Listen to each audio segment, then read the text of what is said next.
Hello everyone, it's Kyung. We're back with the January 25th, 2018 Korean patch notes. To start off, we got a spicy one, being able to jump with the Trina Demolition Act. You'll be able to get up faster too when you get knocked down. When you have the matchlock symbols, fishing rods, the Trina Battle Axe, Trina Matchlock Trumpet, and drums. When your character is knocked down with the following items equipped, you can get up quicker. Ooh. Yeah, that kind of does help when the Trina Battle Axe and the Matchlocks. Fishing rods and the symbols, that I don't really know why, but it's there. And that next thing, you don't even care about it. But moving on. Characters with 160 to 243 AP will deal additional damage. So now they're buffing up the lower APs, not just the higher APs. So yeah, you can see this little list here. We're starting at 160 AP, you get a 5.59% damage increase to 243 AP, where you get a 0.71% increase. So now here I'm gonna start to think like I know other people have made lists of how effective AP is depending on how much AP you have. So you kind of have to look at that and look at this spreadsheet now and find where's like the actual good spot, because let's say you have 236 AP, right? And it increases your damage by 4.55%. Then when you go to 237, you have additional damage increase by 4.14%. So is that the percent damage providing you more damage, or is the 1 AP providing you more damage? So it's kind of weird. Someone will probably test it out. But good change nonetheless. They're helping new players be able to keep up with grinding and PvP. So I think this is a good change. How good it is in reality, not sure yet. But I'm sure people will test it out. Alright, moving on to the class changes. For warriors, they edited the actual skill for Reckless Blow. Oops. The knockdown on good charge hits is knockdown on good hits. The AoE for the Tempest has matched the skill's graphics, and Flow Tempest will recover 50 HP per hit instead of 150. Okay. They buffed that skill like a couple of months ago or so, and now they're nerfing it because I don't know why they gave it so much more additional HP when it didn't need it. Warriors already have a lot of like HP gain on their skills, man. And when right or left button while using Flow Reckless Blow, the skill's damage before charging, not the damage from pulverize, will deal to the targets. And they did some graphical glitches there. Moving on to Ranger. They fixed an issue where the Ranger's weapons were still visible after swapping to non-combat stance while moving forward in non-awakening mode. They fixed an issue where the Ranger did not use MP during cooldown by using Blasting Gust consecutively with ultimate evasive shot combos. Okay. Tamer, nothing much, same Valkyrie, Maywa, Witches and Wizards. Nothing too spicy there for Witches here. Basically just fixing some movement stuff. Same thing with Wizards. Kunos, ninjas. Looks like they fixed some skills. Mostly seems like this patch notes they're all about fixing some graphical glitches and stuff like that. Not too many actual buffs and nerfs, but some of these changes could be pretty big. So basically for ninjas here, they fixed an issue where target chase did not work after jumping while sprinting. With target chase on, you can now use target chase by pressing S plus Q in transition stance in awakening mode. Target chase, sprinting speed and stamina will work during transition stance. And Kunos, when using Lunar Dash with quick slots, cooldown of awakening, crimson, shot chakra will not be applied. And they fixed an issue where using the Lunar Dash with quick slots, then using Flash Slash did not activate. And Flash Slash even though it was on cooldown. Moving on to Strikers. So basically they just got some some fixes with their gauntlets and stuff like that, not visible with the Calpheon Noble suit. They fixed an issue where the is used for Crouching Wolf with Quick Slot and Awakening mode were delayed. Okay. Mystic, they fixed the falling animation. The Mystics when falling from a height over 10 meters. The animation for jump attack has changed and fixed a graphical glitch with the hair type 16. Ooh, all the people using hair type 16 is coming. The fix. And they fixed an issue where the sentences were visible while wearing the gloomy fox costume. And moving on to Lahn. The Rabam Skills, enhanced skills, have been added. You can choose one between the 256 Rabam skills, and you can choose additional one of the 2 level 57 Rabam skills when you hit 57. So these are like the combination skills. So you can see here the first level 56 one, providing you with WP per hit plus 30, forward guard, stun, down attack, 16-second cooldown. The second one here, we got it's 20 HP, so it's healing HP per hit. Spins monsters, super armor, bound, down attack, counter attack. Both have the same damage. Moving on to the level 57 versions. So these are 22-second cooldowns. This one provides plus 15W on wind hit, all DP minus 10 on the first hit, forward guard, bound on first hit, down attack, smash, and down smash. The second 57 skill, same 22-second cooldown. This one adds crit rate plus 40%, plus 40 HP on third hit, spin monsters, pull monsters, super armor on first and second hit, bound on second, down attack. And the following skills, AoE has been increased and the graphical will match the actual AoE of the skill. Screaming of Confinement, Piercing Heart, first and third hit of Rage, Flow Kaleidoscope, Flow Sinister Strike. The AoE on the second hit of Rage has changed and the graphics will match the actual AoE of the skill. Lahn can now switch to not Awakening by using Awakening Blood Flow Blade after death. To hit the targets more accurately, the Earthen Scar's second and third hit, the distance that the Lahn moves with the first has decreased. And ooh, fix an issue where the hair type 7 could not be modified. I was going to say you guys be happy for that, but you won't have to worry about that when it comes over here. Moving on to the items. So started off, description for the gauntlets, fan braces, the god brace, and the sentence will be hidden. Has been added for the following costumes. And now they got the next one.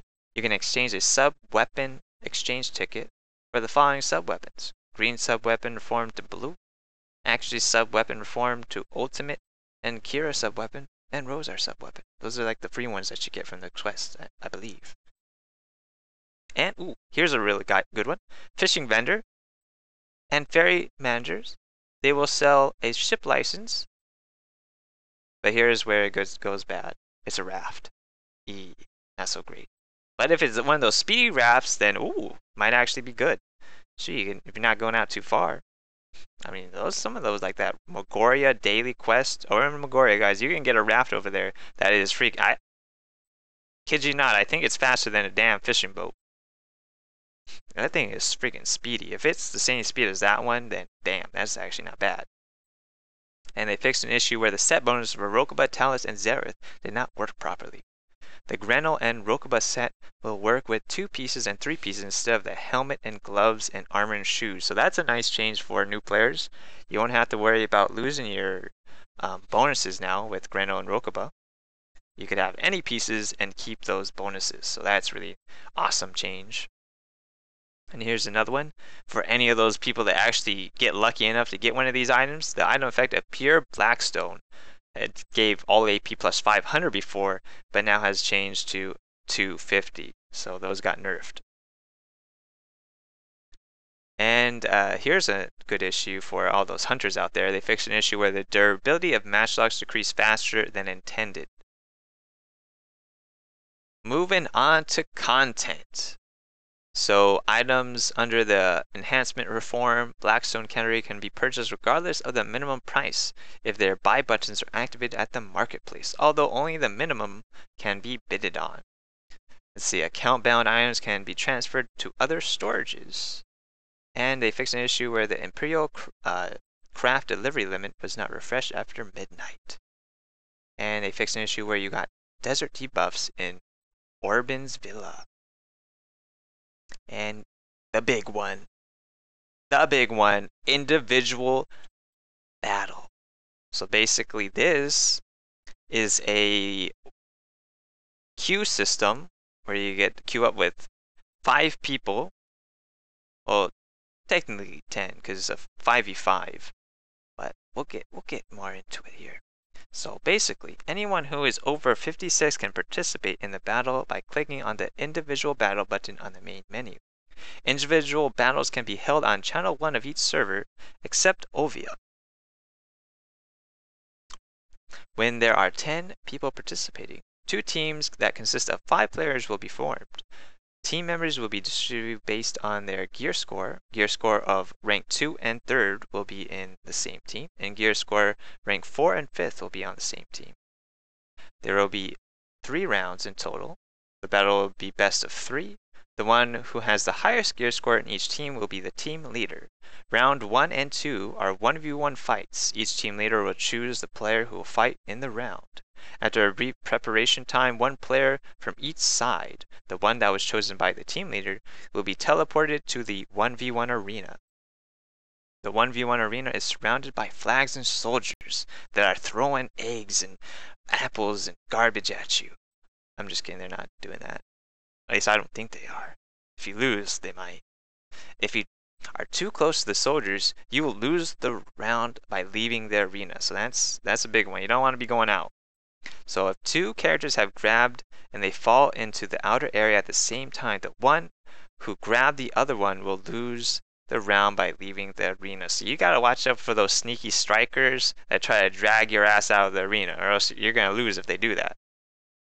So that's some cheesy stuff right there. So if you're fighting a striker, try not to go to the edge, pretty much. Or berserkers too. I forgot about them. Oh, yikes. And the one who kills the other one with the time limit will win the round. If both players are alive after the time limit, the one who has more HP left will win. The winner on the next fight and the losing side will have to choose another player to fight the next fight. The one who has more players to fight in the final round will be the winner.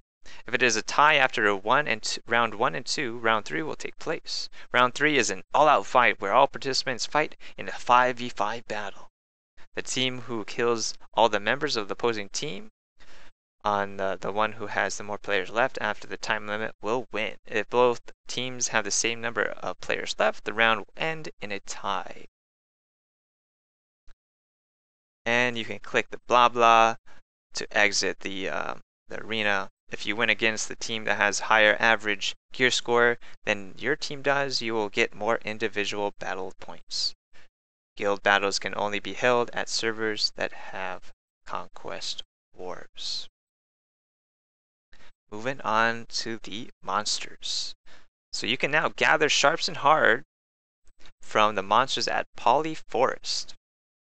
And they fixed those, if you got annoyed when you're at Wandering Rogues that jails were floating in midair, well, they were gonna fix it. And they changed the teleport distance of the World Boss Watcher Ofen Tet. The distance of the teleportation is decreased by 30%. Some Pila Ku jail relocation stuff. Nothing too spicy here. The next thing would be the Griffon guild raid boss has been added. So basically you're gonna be able to, hunt down some griffins with your boys and girls and be able to get some spicy potential griffin helmets from it and Jin Wanban vipers. So that's gonna be real good. Hopefully my guild will be doing that. Shoot, I could be using some Jin Wanban viper crystals, man. Alright, moving on. So, quest and knowledge. this is going to be good for those life skills out there that like doing the daily quests for EXP and stuff. They added some new repeatable quests for sailing EXP. You're going to accept these quests from Dias in Etheria Port and Croix in Velia if your sailing level is above beginner 3. A new daily quest for getting farm EXP has been added. One available once per account, once per day. So you can see those here.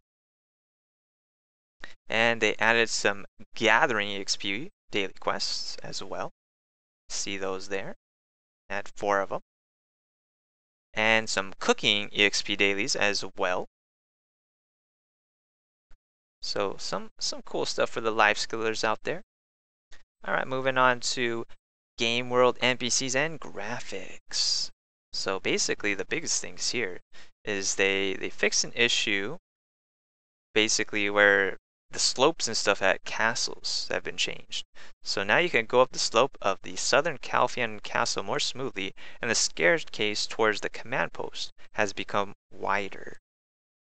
So you can see the images right there. And they also changed some stuff over here in Medea Castle as well. So they fixed an issue where the grass near the Calfian Castle appeared to be in midair. So anyone that was getting, tilted from that floating grass, it's getting fixed. And the width of the bridge in the front of Medea Castle has become wider. And you can now move to the roof next to the gate more smoothly. So you see those 2 pictures there.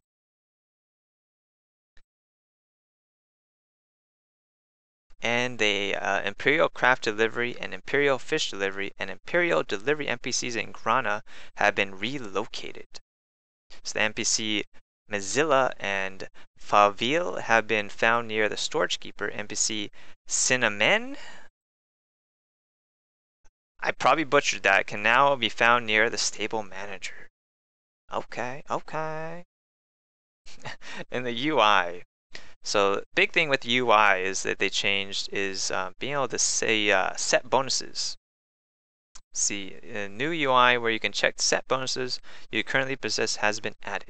Put your mouse over the button to check the set bonuses that you currently have on. And click the button to see all the set bonuses that are available for the items.